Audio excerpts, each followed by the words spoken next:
voit une vraie évolution, notamment en pré-deal, dans le marché des fusions-acquisitions, puisque la création de valeur se fait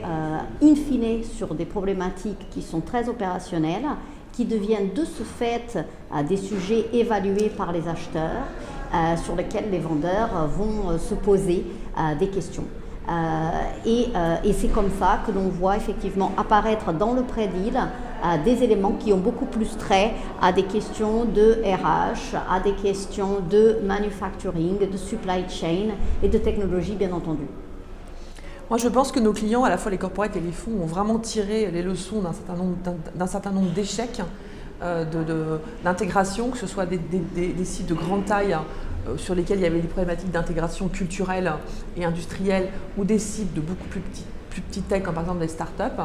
pour éviter un badwill lié à ces échecs d'acquisition.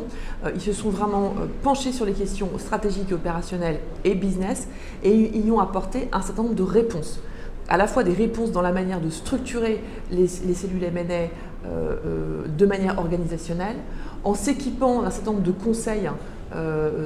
auxquels ils ne faisaient pas appel avant, notamment sur les sujets RH, les sujets IT, les sujets industriels et manufacturing,